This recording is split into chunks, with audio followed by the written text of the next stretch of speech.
There will be time for you to read the instructions and questions, and you will have a chance to check your work. All the recordings will be played once only. The test is in 4 sections. At the end of the test, you will be given 10 minutes to transfer your answers to an answer sheet. Now turn to Section 1.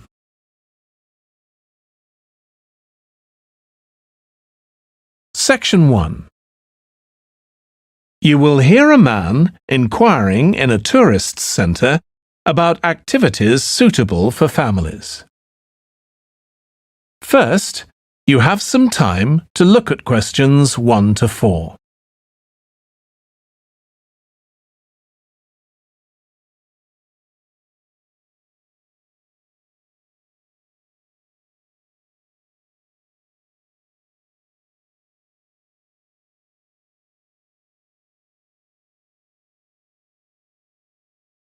You will see that there is an example that has been done for you. On this occasion only, the conversation relating to this will be played first. Hi, can I help you? I'd like to find out if you have any excursions suitable for families. Sure. How about taking your family for a cruise? We have a steamship that takes passengers out several times a day. It's over 100 years old. The cruise takes place on a steamship. So steamship has been written in the space. Now we shall begin. You should answer the questions as you listen because you will not hear the recording a second time. Listen carefully and answer questions 1 to 4. Hi, can I help you? I'd like to find out if you have any excursions suitable for families. Sure. How about taking your family for a cruise? We have a steamship that takes passengers out several times a day. It's over 100 years old. That sounds interesting. How long is the trip? About an hour and a half. And don't forget to take pictures of the mountains. They're all around you when you're on the boat and they look fantastic. Okay. And I assume there's a cafe or something on board? Sure. How old are your children? My daughter's 15 and my son's 7. Right. Well, there are various things you can do once you've crossed the lake to make a day of it. One thing that's very popular is a visit to the country farm. You're met off the boat by the farmer and he'll take you to the holding pens where the sheep are kept. Children love feeding them. My son would love that. He really likes animals. Well, there's also a 40-minute trek round the farm on a horse if he wants. Do you think he'd manage it? He hasn't done that before. Sure. It's suitable for complete beginners. Good. And again, visitors are welcome to explore the farm on their own, as long as they take care to close gates and so on. There are some very beautiful gardens along the side of the lake which also belong to the farm. They'll be just at their best now. You could easily spend an hour or 2 there.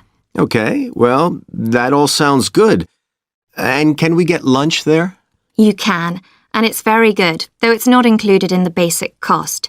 You pay when you get there. Right. Before you hear the rest of the conversation, you have some time to look at questions 5 to 10.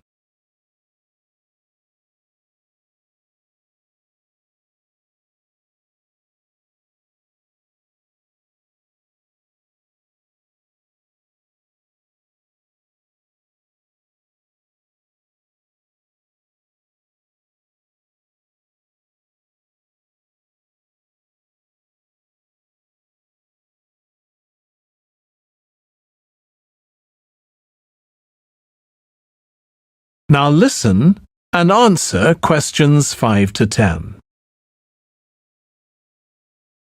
So, is there anything else to do over on that side of the lake?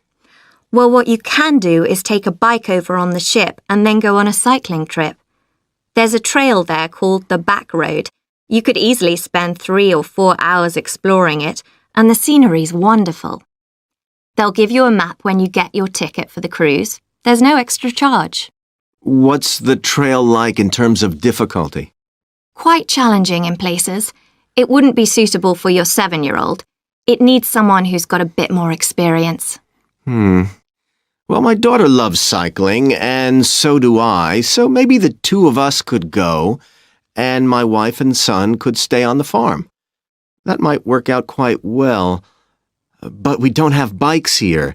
Is there somewhere we could rent them? Yes, there's a place here in the city.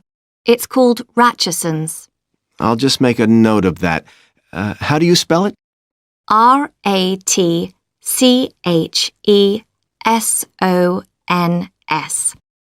It's just by the cruise ship terminal. Okay. You'd also need to pick up a repair kit for the bike from there to take along with you, and you'd need to take along a snack and some water. It'd be best to get those in the city. Fine. That shouldn't be a problem.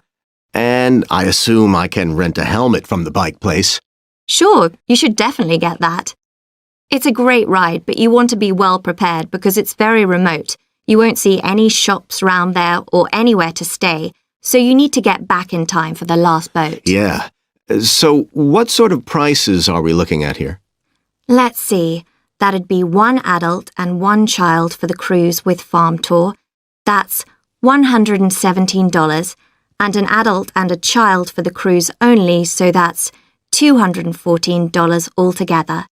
Oh, wait a minute. How old did you say your daughter was? 15. Then I'm afraid it's $267 because she has to pay the adult fare, which is $75, instead of the child fare, which is $22. Sorry about that. That's okay. So how do we find out? That is the end of section 1. You now have half a minute to check your answers.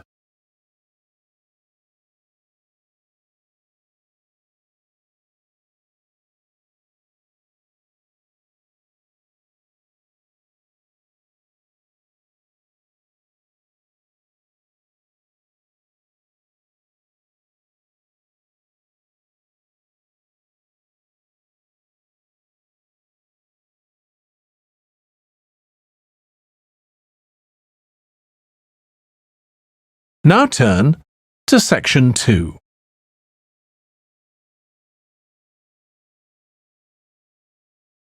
Section 2. You will hear a restaurant manager talking to a small group of new staff who are starting work as kitchen assistants in a restaurant. First, you have some time to look at questions 11 to 16.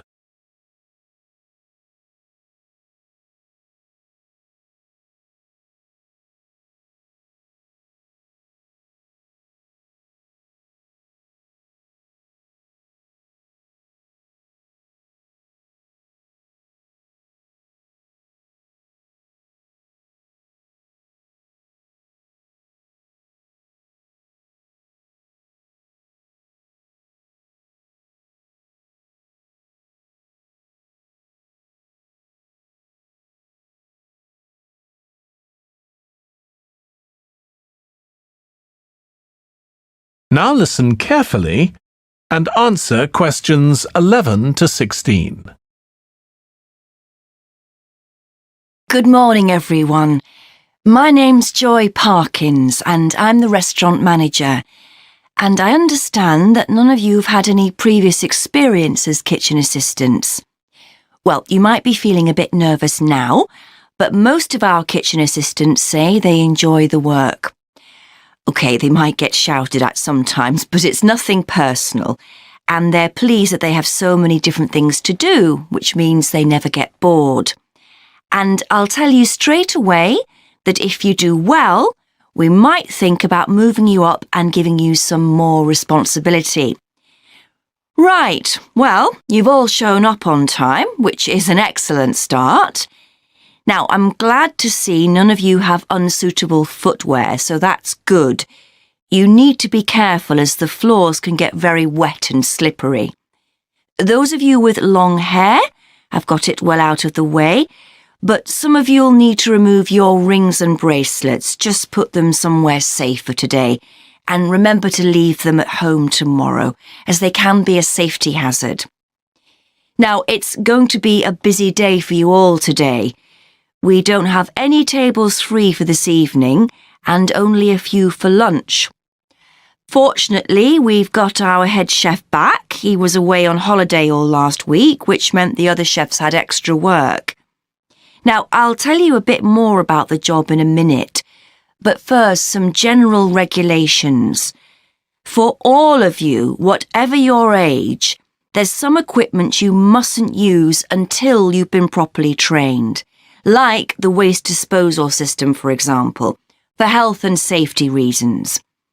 Then I think there are 2 of you here who are under 18. That's Emma and Jake, isn't it? Right, so for you 2, the meat slicer is out of bounds, and of course none of you are allowed to use the electric mixer until you've been shown how it works. Now, you may have heard that this can be a stressful job, and I have to say that can be true. You'll be working an 8-hour day for the first week, though you'll have the chance to do overtime after that as well if you want to. But however long the hours are, you'll get a break in the middle. What you will find is that you're on your feet all day long, lifting and carrying. So, if you're not fit now, you soon will be. You'll find you don't have much chance to take it easy. When someone tells you to do something, you need to do it straight away. But at least we do have a very efficient air conditioning system compared with some kitchens.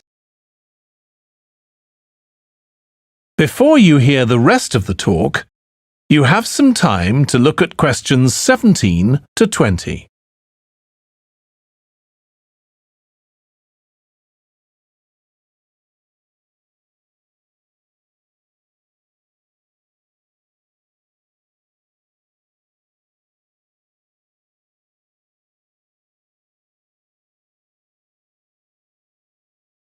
Now listen and answer questions 17 to 20.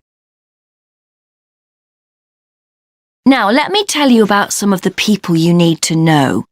So, as I said, I'm Joy Parkins, and I decide who does what during the day and how long they work for. I'll be trying to get you to work with as many different people in the kitchen as possible, so that you learn while you're on the job. One person whose name you must remember is David Field. If you injure yourself at all, even if it's really minor, you must report to him, and he'll make sure the incident is recorded and you get the appropriate treatment. He's trained to give basic treatment to staff himself, or he'll send you off somewhere else if necessary. Then there's Dexter Wills. He's the person you need to see if you smash a plate or something like that. Don't just leave it and hope no one will notice. It's really important to get things noted and replaced, or there could be problems later. And finally, there's Mike Smith. He's the member of staff who takes care of all the stores of perishables. So, if you notice we're getting low in flour or sugar or something, make sure you let him know so he can put in an order. OK, now the next thing we need to cover. That is the end of section 2. You now have half a minute to check your answers.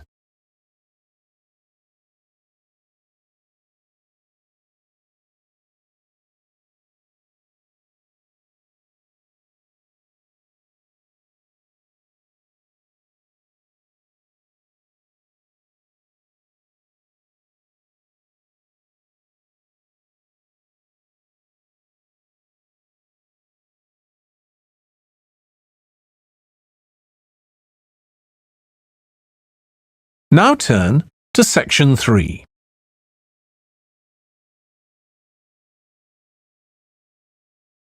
Section 3. You will hear 2 students called Trudy and Stuart, who are both studying to be librarians, discussing a paper that they are going to write together. First, you have some time to look at questions 21 to 23.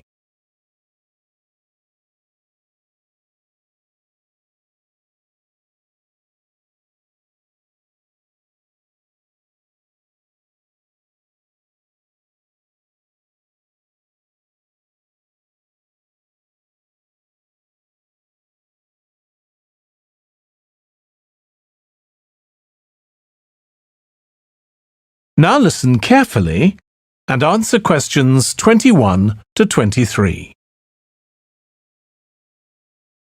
OK, Stuart, we need to start planning our paper on public libraries. Have you thought of an angle yet? Well, there's so much we could look into. How libraries have changed over the centuries, for instance, or how different countries organise them. What do you think, Trudy?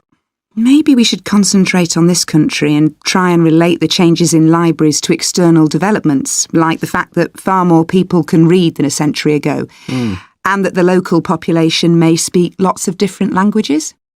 We could include something about changes in the source of funding too. Yes, but remember we're only supposed to write a short paper, so it's probably best if we don't go into funding in any detail. Right. Well, shall we just brainstorm a few ideas to get started? OK. We obviously need to look at the impact of new technology, particularly the internet. Now that lots of books have been digitalised, people can access them from their own computers at home. And if everyone did that, libraries would be obsolete. Yes. But the digitalised books that are available online for free are mostly out of copyright, aren't they? And copyright in this country lasts for 70 years after the author dies. So you won't find the latest bestseller or up-to-date information. That's an important point. Anyway, I find it hard to concentrate when I'm reading a long text on a screen. I'd much rather read a physical book. And it takes longer to read on a screen. Oh, I prefer it. I suppose it's just a personal preference. I expect the libraries will go on evolving in the next few years. Some have already become centres where community activities take place, like local clubs meeting there. I think that'll become even more common. I'd like to think so. And that they'll still be serving their traditional function, but I'm not so sure. There are financial implications after all. What I'm afraid will happen is that books and magazines will all disappear and there'll just be rows and rows of computers. They won't look anything like the libraries we're used to. Well, we'll see. Before you hear the rest of the discussion, you have some time to look at questions 24 to 30.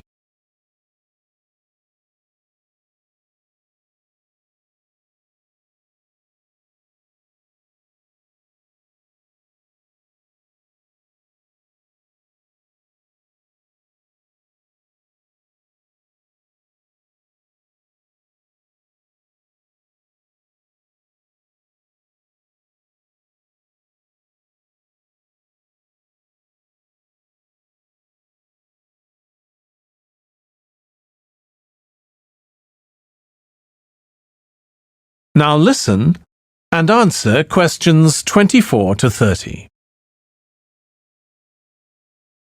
I've just had an idea. Why don't we make an in-depth study of our local public library as background to our paper? Yes, that'd be interesting. And raise all sorts of issues. Let's make a list of possible things we could ask about, then work out some sort of structure. For instance, we could interview some of the staff and find out whether the library has its own budget or if that's controlled by the local council. And what their policies are. I know they don't allow food, but I'd love to find out what types of noise they ban. There always seems to be a lot of talking, but never music. I don't know if that's a policy or it just happens. I've often wondered. Then there are things like how the library is affected by employment laws. I suppose there are rules about working hours, facilities for staff and so on. Right. Then there are other issues relating to the design of the building and how customers use it, like what measures does the library take to ensure their safety? They'd need floor coverings that aren't slippery, and emergency exits, for instance. Oh, and another thing, there's the question of the kind of insurance the library needs to have, in case anyone gets injured. Yes, that's something else to find out. You know something I've often wondered? What's that? Well, you know they've got an archive of local newspapers going back years. Well, next to it, they've got the diary of a well-known politician from the late 19th century. I wonder why it's there. Do you know what his connection was with this area? No idea. Let's add it to our list of things to find out. Oh, I've just thought, you know, people might ask in the library about local organisations like sports clubs. Well, I wonder if they keep a database or whether they just look online. Right. I quite fancy finding out what the differences are between a library that's open to the public, and one that's part of a museum, for example? They must be very different. Then something else I'd like to know is... That is the end of section 3.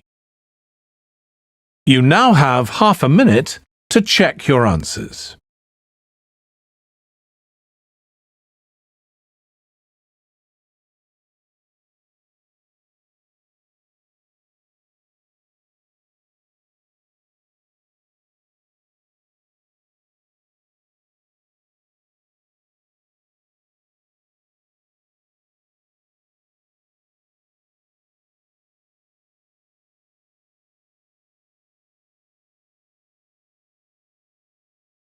Now turn to section 4.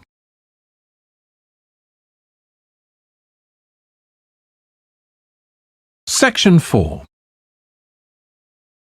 You will hear part of a lecture for business students about business values. First, you have some time to look at questions 31 to 40.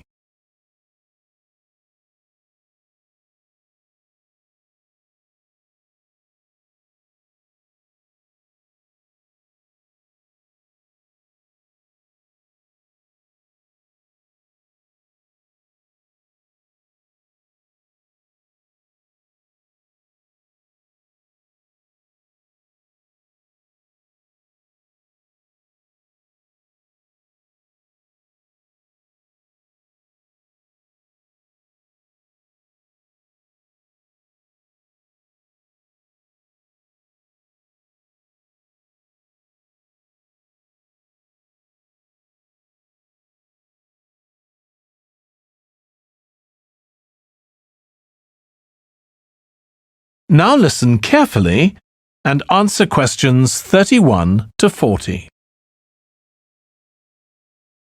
In public discussion of business, we take certain values for granted. Today, I'm going to talk about 4 of them: collaboration, hard work, creativity, and excellence. Most people would say they're all good things. I'm going to suggest that's an oversimple view. The trouble with these values is that they're theoretical concepts, removed from the reality of day-to-day business. Pursue values by all means, but be prepared for what may happen as a result. They can actually cause damage, which is not at all the intention. Business leaders generally try to do the right thing, but all too often the right thing backfires if those leaders adopt values without understanding and managing the side effects that arise. The values can easily get in the way of what's actually intended. Okay, so the first value I'm going to discuss is collaboration. Let me give you an example. On a management training course I once attended, we were put into groups and had to construct a bridge across a stream, using building blocks that we were given. The rule was that everyone in the team had to move at least one building block during the construction. This was intended to encourage teamwork. But it was really a job best done by one person. The other teams tried to collaborate on building the structure and descended into confusion, with everyone getting in each other's way. Our team leader solved the challenge brilliantly. She simply asked everyone in the team to move a piece a few centimetres to comply with the rule, and then let the person in the team with an aptitude for puzzles like this build it alone. We finished before any other team. My point is that the task wasn't really suited to team working, so why make it one? Teamwork can also lead to inconsistency, a common cause of poor sales. In the case of a smartphone that a certain company launched, one director wanted to target the business market, and another demanded it was aimed at consumers. The company wanted both directors to be involved, so gave the product a consumer-friendly name, but marketed it to companies. The result was that it met the needs of neither group. It would have been better to let one director or the other have his way, not both.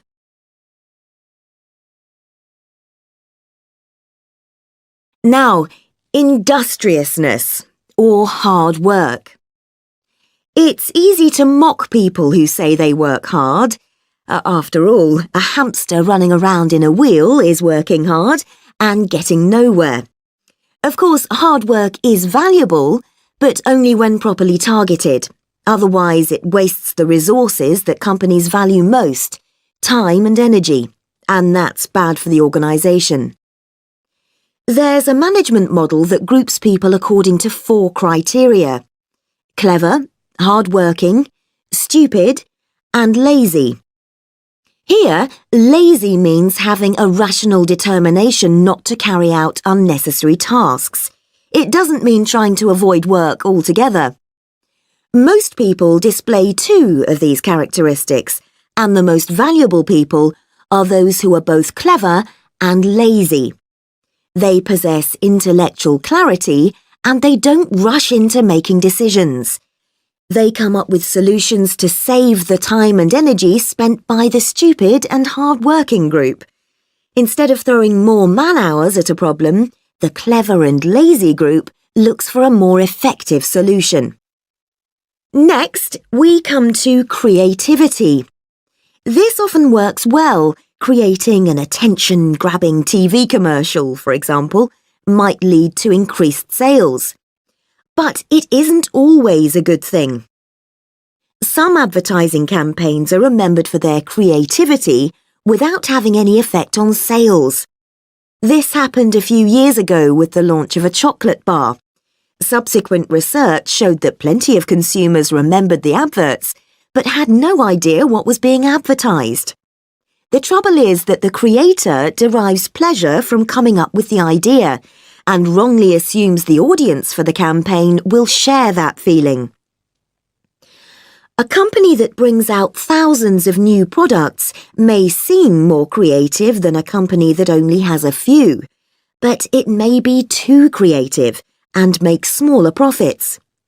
Creativity needs to be targeted to solve a problem that the company has identified. Just coming up with more and more novel products isn't necessarily a good thing. And finally, excellence. We all know companies that claim they strive for excellence, but it takes a long time to achieve excellence. In business, being first with a product is more profitable than having the best product. A major study of company performance compared pioneers, that is, companies bringing out the first version of a particular product, with followers, the companies that copied and improved on that product. The study found that the pioneers commanded an average market share of 29%, while the followers achieved less than half that, only 13%, even though their product might have been better. Insisting on excellence in everything we do is time-consuming, wastes energy, and leads to losing out on opportunities. Sometimes second-rate work is more worthwhile than excellence. Make sure it's excellent sounds like a good approach to business, but the just get started approach is likely to be more successful. That is the end of section 4. You now have half a minute to check your answers.